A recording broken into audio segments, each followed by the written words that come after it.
Good morning, everyone. It's February the 1st, and this is the second video in this series making nuke boxes.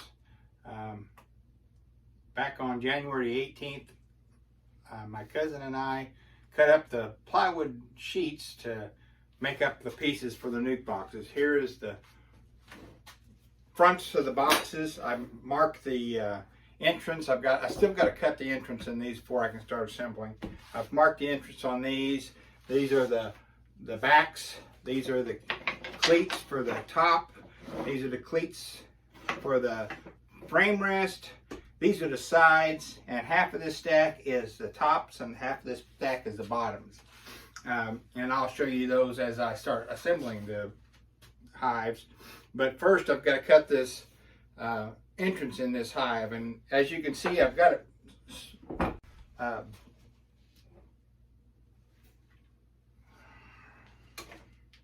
clamped up. I've used a screw clamp at the bottom so it sturdies at the block of pieces, and then I've got these two clamps to hold it nice and square, and then I've marked the entrances on the top here, and it doesn't really say in the plans how wide the entrance is, but from the picture it looks like about a third of the distance between of the width of this front. So that's 2.5 inches. So that's what I did. Then I set my circular saw to 3/8 of an inch deep, so it'll be a entrance of 2.5 by 3/8 inch deep. The 3/8 is critical to keep the mice and stuff out. So these aren't going to be used in the winter time because it's only made out of 1/2 inch plywood, but it still might be tempting for mice to get in the spring and stuff. But these are nuke boxes to make splits with, to raise queens with. There's a lot of different uses. You can make Beesource hives out of them. It's just a single 5-frame box, and it's cheap to make because we bought the plywood. A sheet of plywood will make 4 of these hives, these boxes, and a sheet of plywood costs us $22 and some change. So if you divide that by 4, it's a little over $5 a piece. So that's not too bad. It's $5.50 or so a piece. So I'm gonna go and cut this. I'm not gonna do it in here in the house and it'll make too much of a mess. But I'll take my circular saw outside and I'll cut this, and I'll be back when I get done with that. Okay, this is what that looks like after I've made those cuts. I just made multiple cuts across the block there, and then I took my saw and slid side to side to kind of clean it up. It doesn't have to be perfect. The bees aren't going to care. So that's how that's done. We'll go ahead and take these clamps off now and start laying out to assemble one of these, and I'll bring you along when I do that.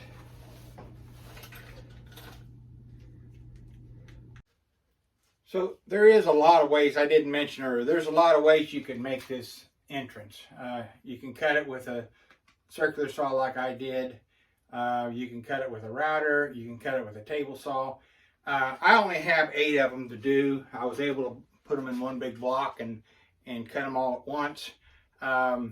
If you had a bunch of them, like Adam's got 20 of them, he had 20 of them to do. I'm not quite sure how. I think he used his table saw with a dado blade in it to cut that out. So there's all kinds of ways of doing this. I just showed you how I did it. So so we'll need, get organized here. We need a front and a back and 2 sides to start out with. And I'm going to use clamps to clamp this all together. So let me get those situated and I'll be back. Okay, well now I think I'm ready. I got my compressor plugged in. I got my staple gun here loaded and ready to go. I've got my glue bottle, which is still over here, filled and ready to go. I've got my clamps set up. I like to get my everything set up to begin with. These clamps are real help holding things square and stuff while you staple. You don't have to have clamps, but they sure make your job much easier. So if you can buy clamps, I've bought some of these from like Harbor Freight and stuff like that cheap. But if you can get some bar clamps like this, some squeeze clamps and some other types of bar clamps, they sure make your life easier. You can even buy clamps that are just the ends, and then you put a piece of pipe in there. So I've got lots of different size clamps and styles of clamps. So, but we got it all squared up pretty well here. This is just a dry run. I'll take the clamps off now, and then I'll apply my glue and clamp it all back up, and we'll be ready to start stapling.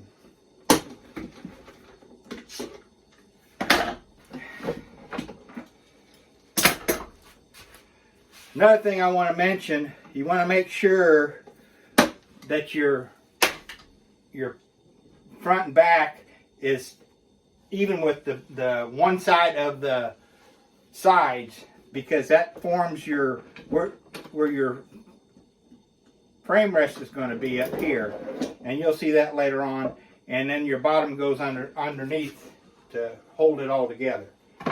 So let me get some glue on these, and we'll get clamped back up here real quick.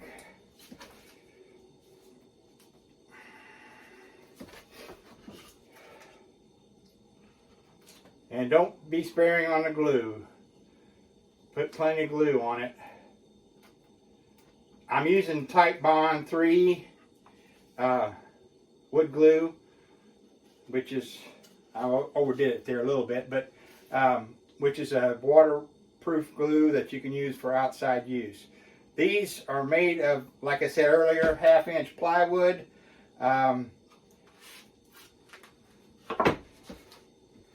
I will paint them with an exterior paint once I get them all assembled, and they should last for quite a few years. Like I said earlier, they're just for summertime. They're not really going to be for winter. They're not heavy enough to overwinter bees in this area anyway. Now if you're down south, you could probably get by with it, but here it won't work unless you insulate them. I mean, I get you could insulate them and stuff, but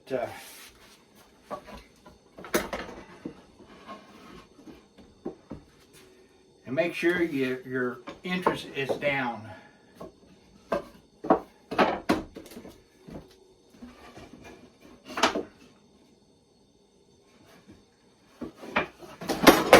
I'm not having very much luck. Let's get one side done at a time.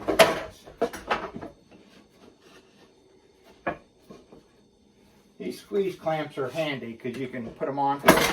Well, normally you can put them on easy. And just kind of squeeze them together, the whole thing. And then you come over here. Do the same on this side. Then you can kind of square things up.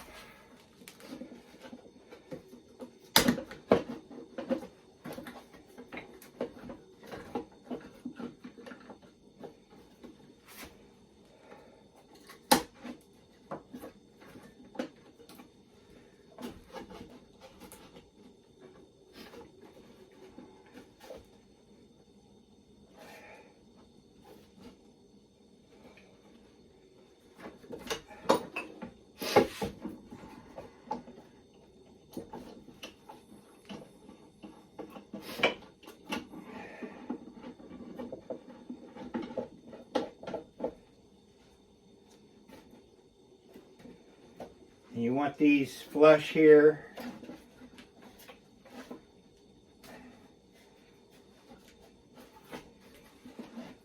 Do that. Let me get this other side clamped up a little bit, and then I'll come back and get that squared up, flushed up here.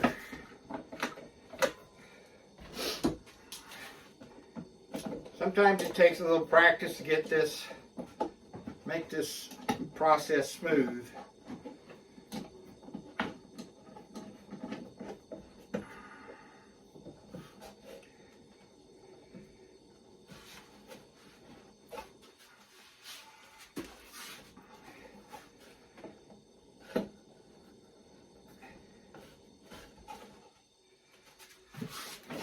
Turn this over.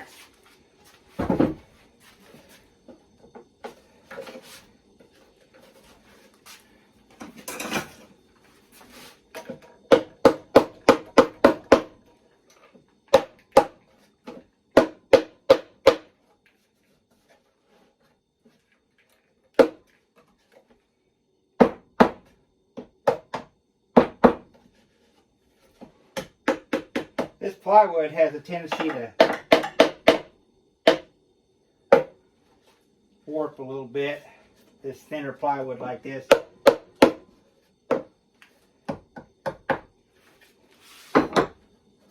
And as you start stapling, you can adjust things.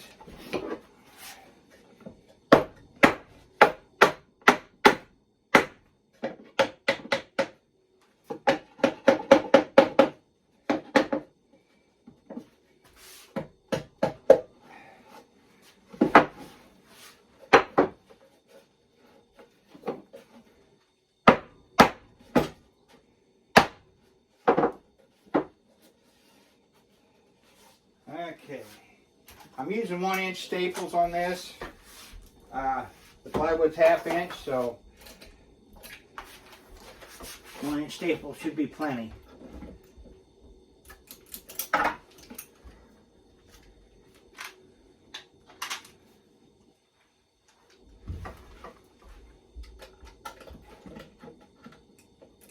Now, what's wrong with my gun?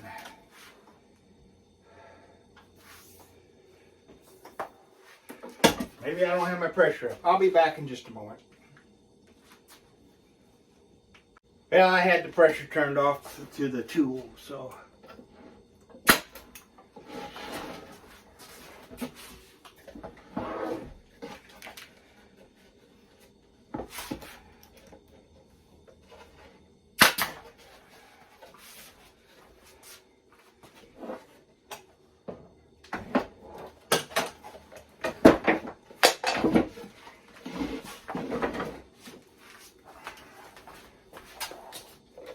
I need a little bigger area to work. I'm going to have to take some of these parts off here.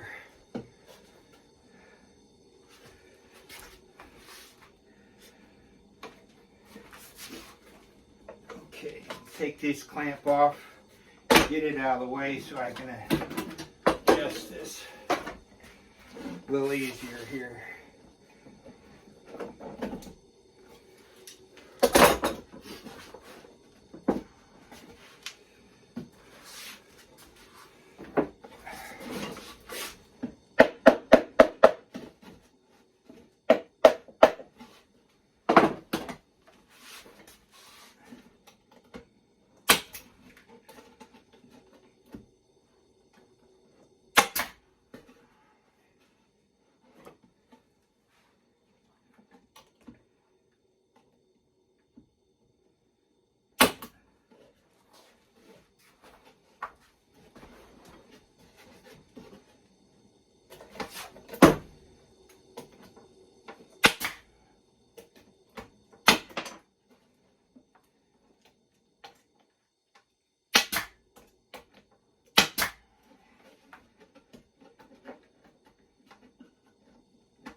Okay, now we'll get this other side here.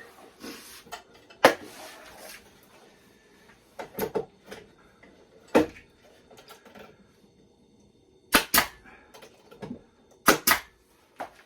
some reason my gun keeps misfiring.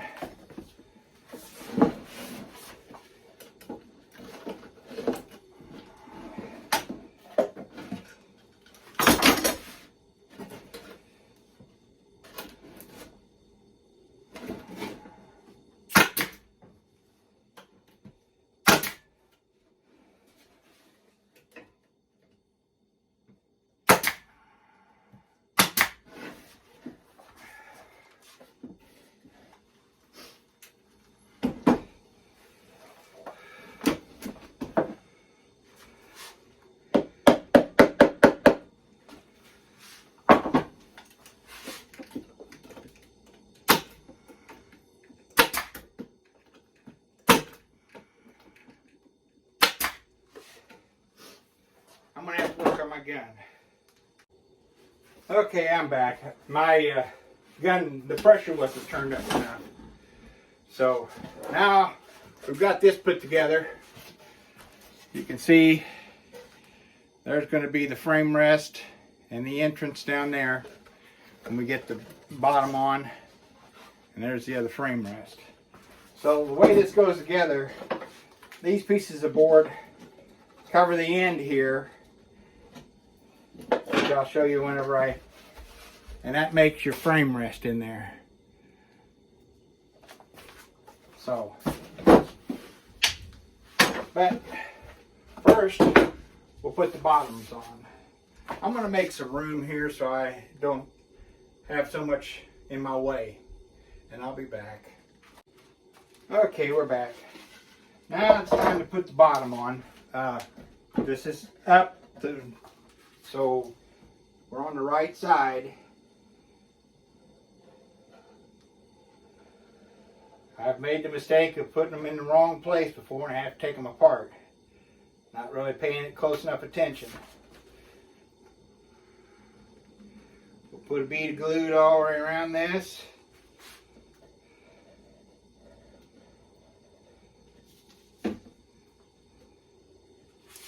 Spread it out here a little bit with my finger.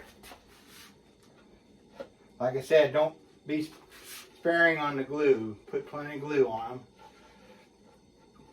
They'll hold together much better.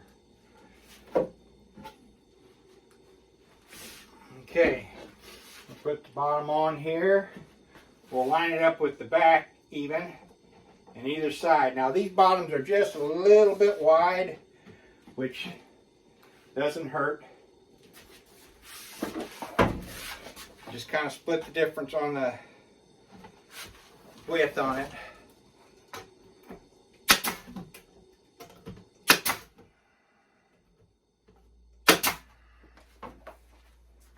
We're square here, tack it here, tack it here.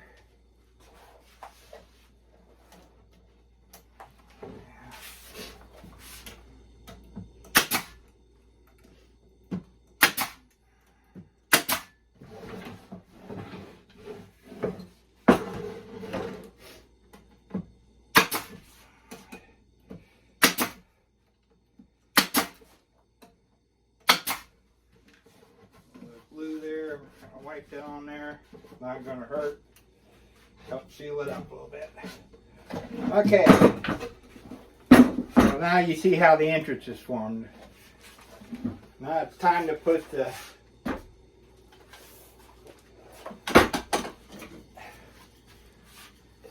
cleats here on the end for the frame rest and close up this end.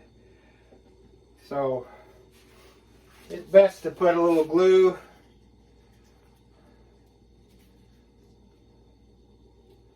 I'll put a little glue down each end of this where it, and then across the bottom here we'll put some glue.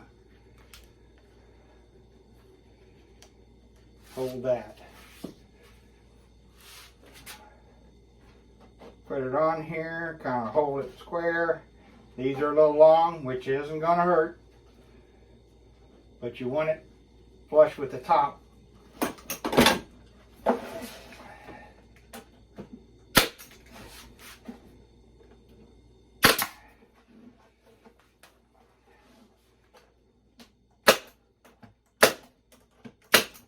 Put those on a little bit of an angle because this stuff isn't quite half inch. It's 15, 30 seconds. So that forms your frame rest. Put this other one on the other side. Once you get in the groove, these go together pretty fast.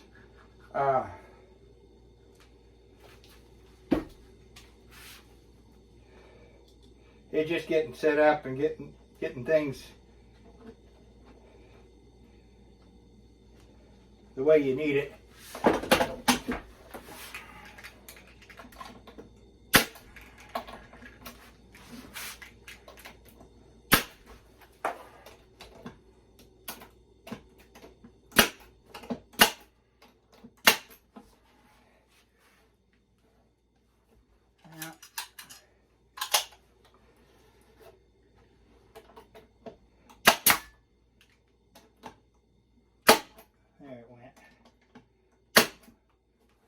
you need to oil it.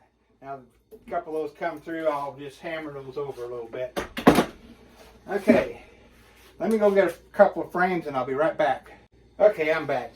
I said earlier those nails are a little long. I've got staples are a little long. I've got some 7/8 I could change to, but if you just put a little bit of angle on them, they won't come through. But these are some frames I got from the North American Bee Expo from Acorn Bee. Thank you to them for these frames. That's another frame I had. But now you can kind of see how it looks. There's the frame rest. And now all there is to do is to make the lids,